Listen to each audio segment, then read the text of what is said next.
It'll be fun for you to see some of the things that are happening on campus. And if some of you have already seen these, I apologize, but I know that not everybody has. So I started with this picture from the Starving Artist Show this this last September with our beautiful labyrinth right here and lines of people coming in. It was just a wonderful event. And so I thought, what the heck, I'll put that picture up there. And I want to thank all of you who participated and helped make that a reality. So let's talk about what's new at MMU. I'm going to tell you about 4 things, basically. I'm going to give you a little bit of an update on enrollment. I'm going to talk about our intergenerational living space, Trinity Woods, talk about our brand new health sciences lab, and then some of the news that you may have seen in the press about some of the grants we were recently awarded. Of course, this is all really good news because that's what we're celebrating today. And so let's get started. So this is data, and it's not particularly exciting to all of you perhaps, but it's really exciting to us. And the reason it's exciting to us is that what it shows is that in fall of 2021, Mount Mary had the largest number of new students come in since the year 2000, maybe the largest class ever, because we don't have really great records before the year 2000. So as you can see, and what this just shows, the dark blue are graduate students, number of new graduate students. So this isn't total students, just new students. And then the lighter blue or kind of purplish color here is undergraduate students. So just look at these numbers. We went 202, 230, 247, 220, 295 new students this last fall. This is really great for Mount Mary. And so we're pretty happy with that result. So the question everybody says is, so how did that happen? And the answer to that is that it isn't just one thing, and it wasn't an accident. I want to say we created a strategic plan that we began to implement in fall of 2019. And this is the results of implementing this strategic plan. So I want to just show you some of the things that have happened that have led to this great result. So you know that despite being in a pandemic and a time of great social unrest in our country, Mount Mary kept moving forward. So here's a few things. Some of you probably heard, I hope you've heard about our undecided program called the Compass program. This is for students who don't know what they want to do when they come to college. Now, most of us can identify with that, because the fact is that 80% of students change their majors from what they start with in college, but 30% actually come to college undecided. And so we decided to capitalize on that by, instead of deciding it was a scourge, that we would reward it and help those students graduate in 4 years, but still actually, be able to figure out what they want to do. So we created a special program. We even give them, get this, $1,000 scholarship for being undecided. Well, who does that? Nobody. So that's why it's working. So I just want to show you, back in 2018, this is about the number of students who would come into Mount Mary undecided, somewhere between 10 or 11 every year. And it was just kind of a like, well, let's hope they get it figured out pretty soon.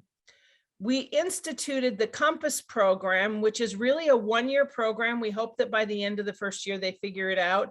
And that first year, we got 19 new undecided students, which was a good start.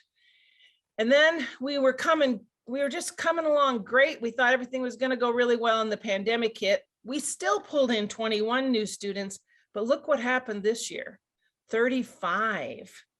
So what this tells us is we are really helping students who can't decide what they want to do. And I want to tell you that when they decide, boy, are they happy.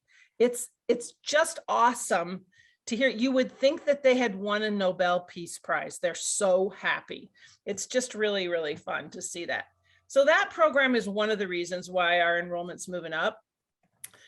Some of you may know that Mount Mary has often offered a variety of nursing programs, but they've never been programs in which we actually offered the nursing classes on campus.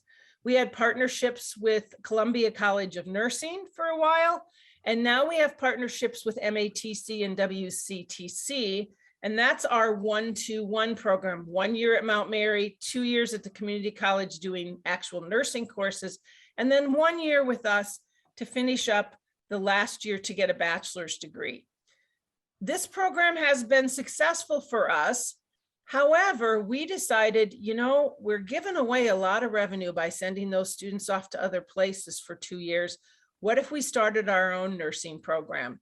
And so we did that this year. And so we only have the first class that started this year of 22 students. We're still running our 1-2-1 program. So as you can see, these numbers have been going up. This number is, you know, more than double what we started with in 2019. So the number of students that are going to be studying nursing at Mount Mary eventually will exceed 100 students a year once all 4 years get populated. So that's another one of the reasons why we're seeing some enrollment increase.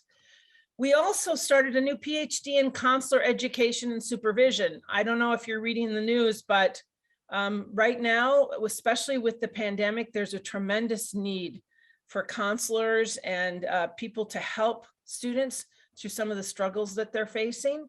It turns out that in order to produce more counselors, what we need is more counseling faculty. So you don't need a PhD to be a counselor, but you need a PhD to be a counseling faculty in an accredited program where you can have the graduates be licensed. So we started that program this year. We anticipated starting off very slow with just 6 students. That was our goal. Let's just get it started. I don't know if you know, but PhD students are pretty, it's a lot of work. Let's just put it that way, because they have to take some pretty heavy duty classes. Well, we got 16. So that was 10 more than we anticipated. Many of those are alums who've graduated from our master's program, but there's other people out there too. So we're very pleased that that got off to a great start this fall. Athletics. We decided we were going to spend a little bit of effort trying to get our coaches to recruit more student athletes. Typically, they bring in around 25 new students a year. That's been standard ever since I've been at Mount Mary. This year, we gave them a little bit more assistance. We gave them some graduate assistance to help with recruitment.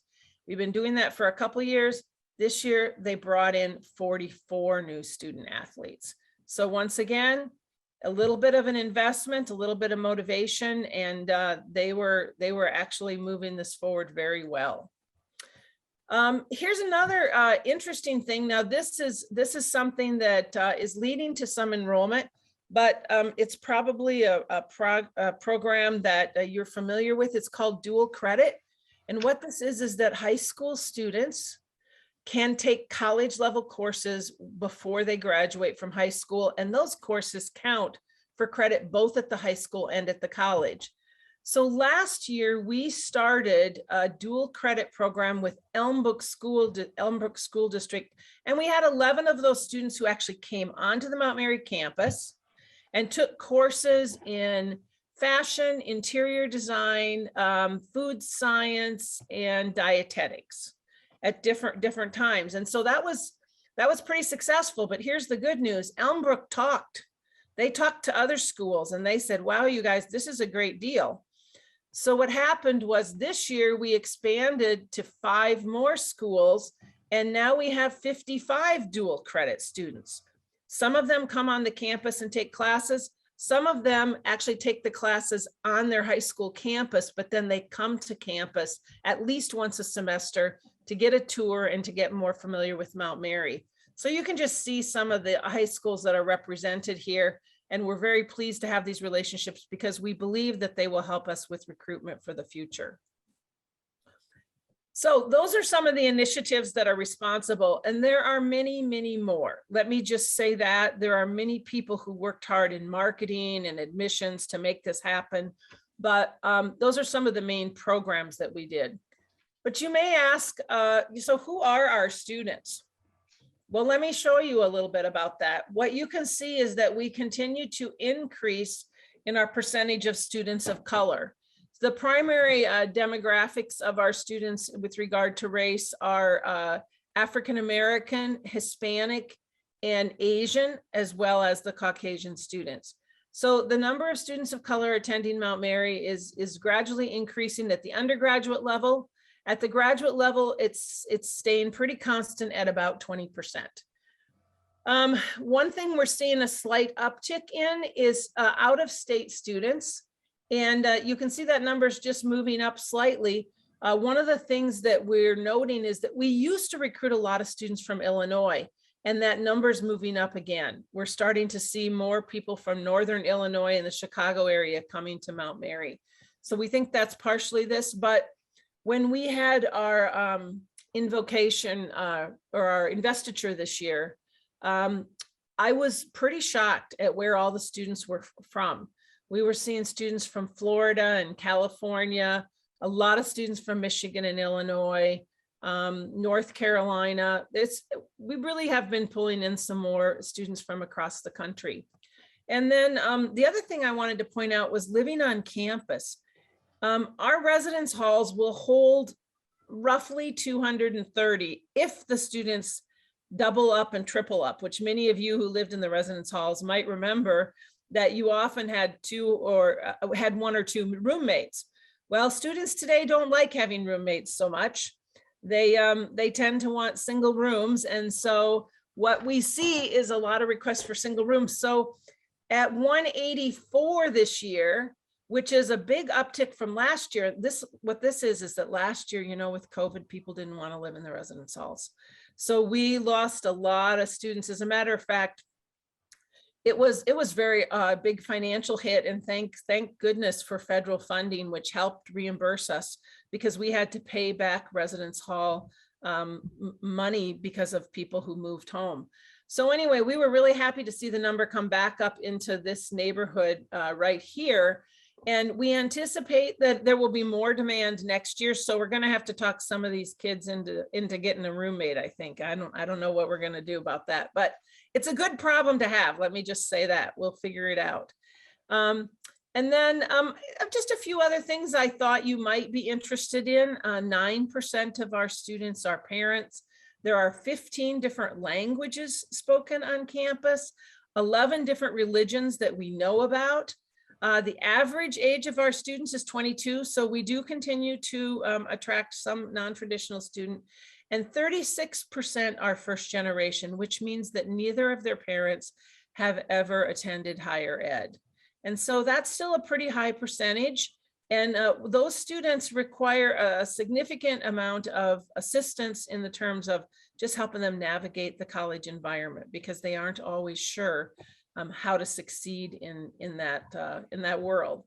So that tells you a little bit about this fall. Now, what I want to do is share with you some really good news. It's not ending. That's the great news. And these are terms that we in academics just love to follow, but I'm just going to explain. When a student inquires about Mount Mary, we call it an inquiry. When they continue to interact with us after that, we call them an engaged lead. Then they can submit their application, but it might not be complete. It might be missing some pieces. So here's applications that are complete. Then we look at them, we accept them, and then they deposit. The deposit is the thing that says, I'm for sure coming. So we are very, very early because this is data for fall of 2023. So we're talking about a year from now, right? But look at where we are. This is last year at this time, and this is this year at this time. And what you can see that is in every category, we are up, which means that there's a very good chance that our enrollment for fall of 23 will also be quite positive and at least at the levels that it was this fall. So I just show you all this so that you can kind of see that Mount Mary is doing very well at a time when the number of high school graduates is declining and when many other schools might not be in that same boat. So we're very happy and we feel that this bodes well for our financial stability and our ability to remain viable long into the future. So I can stop there for just a second, but would you prefer that I just keep going? And then Carrie, it's up to you. Do you want to take questions now? I see somebody asking something. I can't see the chat either. That's the okay. I'm monitoring the chat for you, but if anyone wants to unmute themselves and ask a question now, are you fine with that, Dr. Pharr? Sure.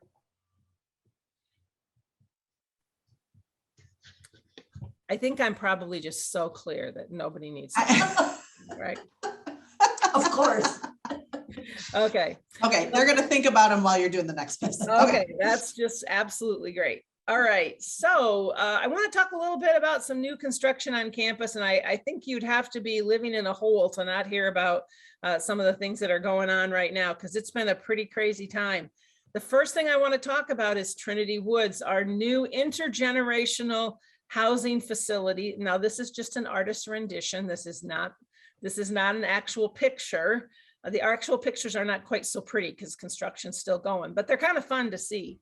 And I'm going to show you a few, but this is what the front of it is expected to look like. And I just want to point out a couple things that might be a little hard to see. There's a fair amount of brick on the building that is going to match the brick for the other buildings at Mount Mary. We've kept the arches. You see these arches here. There are multiple places because we want it to blend in with what's going to be what's elsewhere on campus. This isn't shown here, but over on the right-hand side, you might know that they are bringing the grapevines from Elm Grove over. So we are going to have a small vineyard on the hill over on this side, back over here a little bit. And so I think it's going to be very, very nice. And we're trying to make it blend into the campus. That said, it looks a lot bigger in person than it did on paper. Let me just say that. Mm-hmm. And so I think that, it's certainly going to be something that's going to surprise us as it comes to fruition. So I wanted to just start with this very interesting picture so that you can kind of get a sense as I talk about what we have here. This is a top-down picture, as if you were looking from the sky. And so let me just give you some things. This is Menominee River Parkway. And a lot of people, Menominee River Parkway is actually out here a little ways. But I just want to tell you, there's a big mound of dirt right before you get to the parkway. And people keep asking me, is that mound of dirt going to always be there? And the answer is, while it would be very nice for sledding, no, it's not. All right, so it's actually going to be going away. What that is topsoil. And they save that to the very end so they can put it on top of the clay so the grass will actually grow. Up along here is Burleigh. There's two entrances to Trinity Woods off of Burleigh, one right here, which goes into the parking garage underneath this building, and another one up here, which comes into the main parking area on this side of campus. Over on this side, there's going to be a sidewalk that goes out here all the way along the back and goes over and connects to Mount Mary. And yes, we still have 10 acres of woods left. So lest you worry that we took away all the woods, we did not. There's still a lot of woods up there, and we hope to put some trails in there for walking and praying and meditation and things like that. And then right over here is as if you were on the Circle Drive. You can just see one little edge of it right there. So the campus is down on this side of the whole picture. So let me tell you what's in here now. A and B are this V-shaped building, and that's independent living.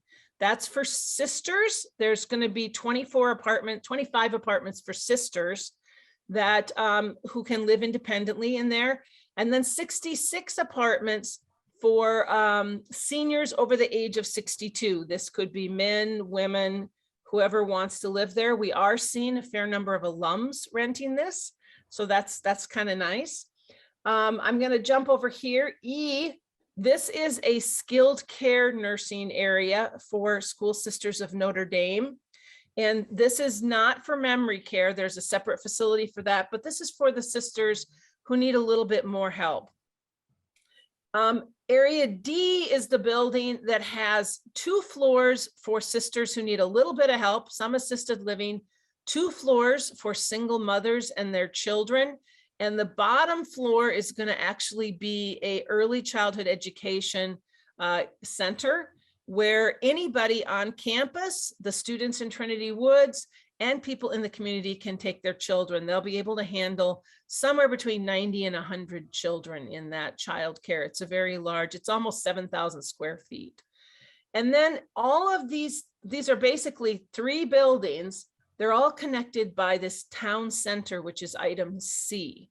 The town center is where the dining is, where lounges are. It's 2 floors, has a beautiful staircase. There's going to be a hair and a nail salon, a little market, an exercise place, an arts room, and of course, the beautiful chapel that they're creating also for the sisters and for anybody on campus who wants to use it. So I wanted to just give you the overview picture so that the pictures that I show you, I can reference independent living, you know, where the sisters and the students will live, skilled care, and then the town center. So I don't have pictures of everything because I didn't want to keep you here all day, and I have about 10,000 pictures of this place, but let's see what we can do. So this looks a little messy, but let me just say, so this is the V-shaped piece that we showed with the independent living apartments. As you can see, some of them have different kinds of balconies and things. And this is the messy pond. It's right here. And the pond will have a fountain in it. And all of this will be planted with beautiful grasses and native grasses and flowers. And there'll be some walkouts that come out from right here so that people can walk out and get a little bit closer to the pond. Obviously, this is still under construction, but it's mostly together. I just want to point out another similarity. We mimicked the red roofs on Mount Mary because we wanted these to look the same. Here's another view. So this is one wing of that V shape, and you can look at this. This is on the south side. Here's Casca Hall right there. That's where the theater is. And this right here is the town center. And right behind, these are windows, and they are going to come over from Elm Grove. Those are stained glass windows that are coming over from Elm Grove. So we're very happy we're able to preserve that. And I might have a better picture of this, but right up here is the bell tower. And that bell is also coming. That bell has moved with them previously. So anyway, and this is the building where the sisters, the students will be on the top 2 floors, sisters on the second 2, and the childcare down here with 3 different playgrounds right out in front for the little kids to play with. So very close proximity to campus. All right, so here's a view from the inside of some of the pieces that are finished. This is like an entrance door to the apartments in the independent living section. And this is what an apartment for the sisters will look like. There are 1 bedroom, 2 bedroom, and then there are 1 and 2 bedroom with sunrooms if you wish to have those. And of course, they're all different price points, but this is what one of the sisters apartments where 2 sisters will live. It'll have 2 bedrooms, and this is the kitchen area, and the entrance is right over here. And then this is the living room area over here too. So I think they look very nice. This is one of the more finished ones. So they're coming along, and these pictures are probably a couple weeks old. So there's probably even further down the road than that. This is a picture I just want to show you that I took off the webcam last night. So do you see this little edge right here, this little concrete edge? That's the top of the theater.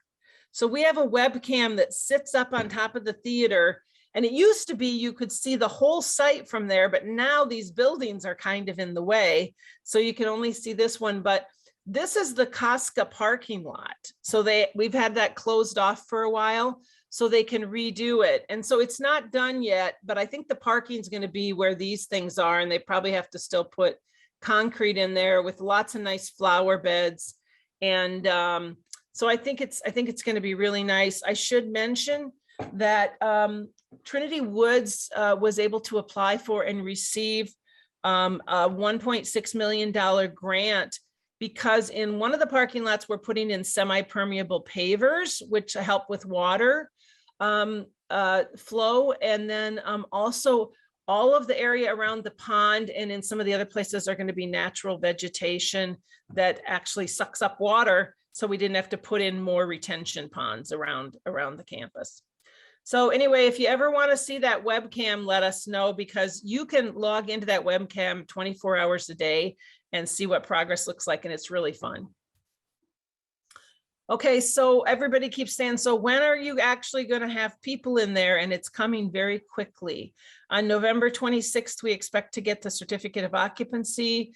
The sisters move-in date is December 6th, and the single mothers are going to move in at the beginning of the second semester, which is in January. So that's kind of what's going on with Trinity Woods. I could show you a lot more pictures, but I just think it's good to say it's making great progress. And what you need to do is, when you get it done, come on campus and get a tour, because it's going to be a beautiful space.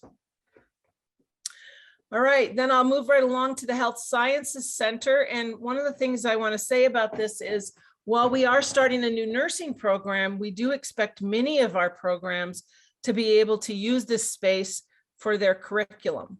And so I just listed a few of the ones here that are primary, that have already indicated that they want to do this. And I'll tell you why it's important. Nowadays, one of the things that employers are looking for is what they call interprofessional education. In other words, nurses don't work separate from occupational therapists and social workers and all those different disciplines. So what they want is people who know how to interact with people in other occupations in real life. And so we are trying to put people together in the curriculum to actually have this kind of an interaction as part of their curriculum. So let's look at this. Do you guys remember the swimming pool? Yep. Okay, there you go. There's the swimming pool in 2017 when I arrived. It hadn't been in use for a while, and it had about 220 chairs in it. So, you know, it was not in the best place. It was a great for storage. Let me just say that it was a good storage place, but we didn't really need 220 extra chairs. So the facilities guys hauled all the chairs out of there and donated a lot of them to a group that helps Casa Rosa. I can't remember the name exactly, but a group that helps people who are homeless get into housing. So they donated a lot of those chairs. And then we decided to create this Health Sciences Center. So this is the second picture. There's a swimming pool with a lot of concrete in it. And I got to tell you, this was pretty interesting to watch. They came down and they stuck a big tube in through one of these windows, and they filled it up halfway. Then they came back and filled it up the rest of the way. And then this is before they put the final cap on it. They put a final cap on it right there. So the swimming pool is still there. There's a trap door over here. You can still go down and walk around the outside of the pool if you want to. I haven't done that. It looks kind of scary down there. But anyway, here's the kicker. Look what it looks like today. This is our new health sciences lab, and right here is where the pool used to be. All right. And then over here was just the outside edge of the pool. This is our new nursing skills lab, although other disciplines will use it too. These are what we call low fidelity mannequins. When I say low fidelity, they can still do a lot of stuff. They blink, they cough, you can take their heart rate, you can take their you can listen to their breathing, you can do an IV on them, you can do anything you want. There are men and women here, but let me just say they're really kind of unique. They have exchangeable parts. So you can make any mannequin into a man or a woman, depending on what you have attached to it.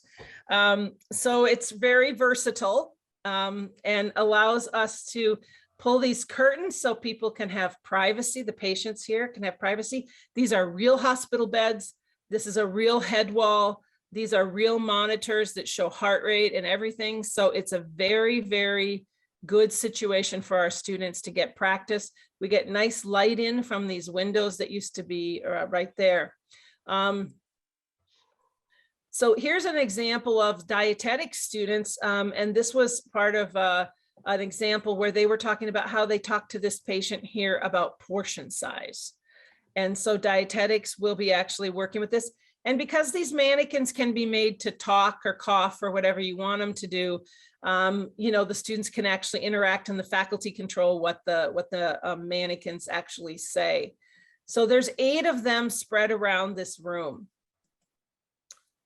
And then in other rooms, on another section back across from where the locker room used to be, we have 2 rooms with what we call high fidelity mannequins. Now these folks can do amazing things. In fact, these people, now this one is a guy right now, but we can put a wig on him and make him into a woman, and he can deliver a baby. And so they can deliver babies, they can have heart attacks, they can do all kinds of stuff. And they can cry, they can bleed, they can talk to you. And the faculty are in a control room with a one-way mirror and a computer controlling what this mannequin does. And so these are our students who are just practicing learning how to take a pulse, listen to this, but we can make them do all kinds of things. And I mean, we can even make them die. And the good news is all of this is recorded. So there can be other students in one of our debriefing rooms watching what's going on and discussing, okay, is this the best way to deal with this situation? Or you can watch it later and figure out, does that really, is that the best way to manage that situation? So it's really nice because it's a great learning experience where you don't have real people that you can harm, but you can practice and learn how to do all these things. So there's 2 rooms with mannequins that are high fidelity, and they are really amazing. They very much mimic real life.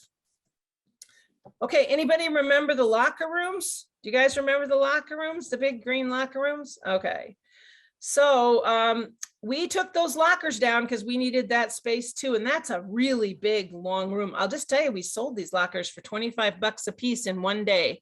So that was kind of an interesting thing, but here's what's there right now. So this is office space for our faculty. There's some cubicles here, and then back behind these windows, there's a 2 or 3 nice offices back there for other people who are permanent faculty. These are more for adjunct faculty or administrative staff.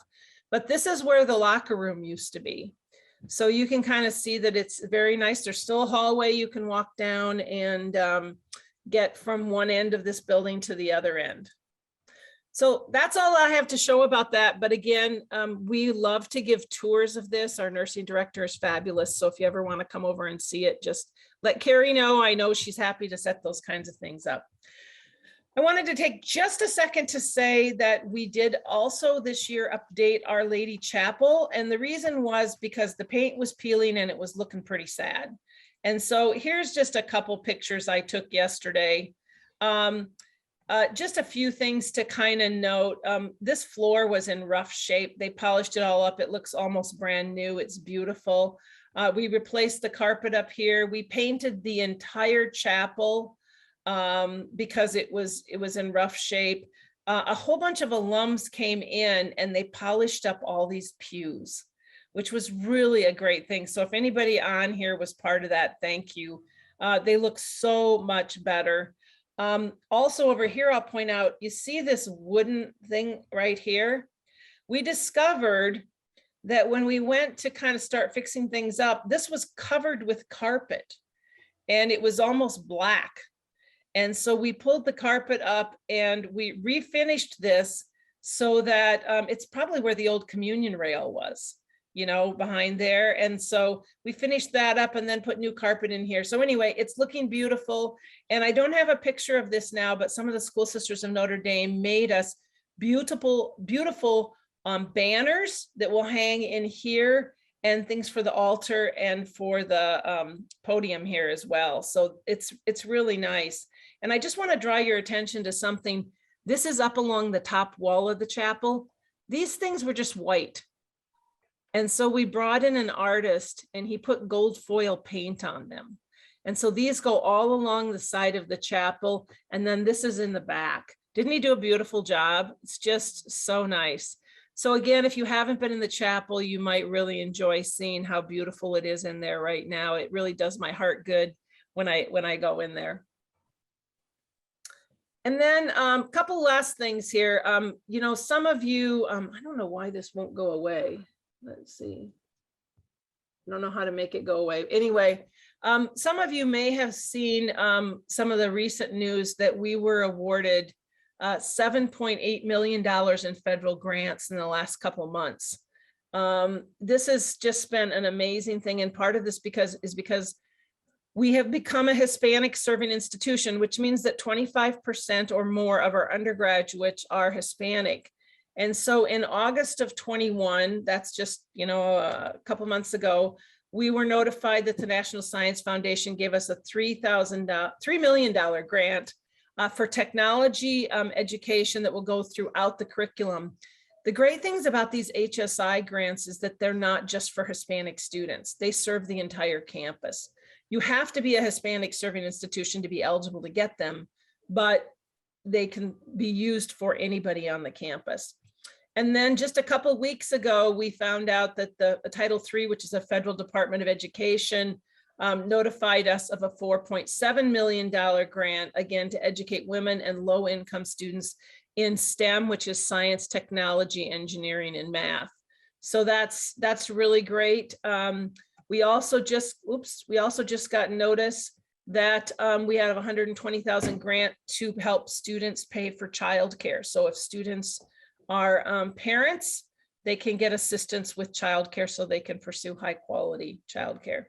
And then I just wanted you to know that we have, and I take very little credit for this, we have a fabulous grant writing team on our campus. Some folks who are just absolutely great. One of them, a couple of them work in with Pam and Carrie. Our grants office exists in alumni and donor relations, and they have just been superstars. We have a couple faculty. We've been awarded $16.8 million in federal grants over the last 5 years. That is really significant, and we're just really thrilled with it. So I wanted to tell you that bit of good news. Let's see. And now I just want to say, so here's just some of you folks, not all of you, but just a few that I managed to find pictures of last night. And I just want to say, we love you guys. Thank you for all you do for us. Thank you for your continued prayers, your financial support, your volunteerism, all the things that you do to help make Mount Mary the great place that it is. And I appreciate you so much, as well as and I know the rest of the Mount Mary team does too. So with that said, I'm happy to listen to any comments or questions, and I will stop sharing my screen. This is Mick, and I just want to say, Dr. Pharr, we appreciate everything you've done in the last 5 years. I told you before, I'm not happy that you're retiring. I totally understand it, but I'm not happy with it, and I hope you won't leave us. Well, Mick, it's kind of funny that you say that. Actually, I'm going to share my screen for 1 more minute so that I can explain why I'm retiring, because I want to just say to you, and for those of you who didn't know that, this is not because I don't love Mount Mary. I absolutely adore Mount Mary. I love my job, so it sounds crazy, but I have 3 reasons why I am retiring. Uh-oh, grandkids. There you go. Yeah, that's what I thought. I just got to say, I love these little munchkins, and, they live too far away from me. And so, my board tried to convince me to get them to move here, but so far that's not working. So, I will always stay connected with Mount Mary and hold it in my heart and do anything I can to help it. But, the kids won this time. So sorry about that. Understood. But I Yeah. think what you've done while you were here is just absolutely amazing. Yes. I'm so glad we got to see these pictures. I'm blown away by it all, and thank you so much. Oh, thank you. Thank you so much for saying that. And, I just really want to say, and I really, really mean this, it's a group effort. You cannot do this alone. There are so many people on campus who have made this stuff happen.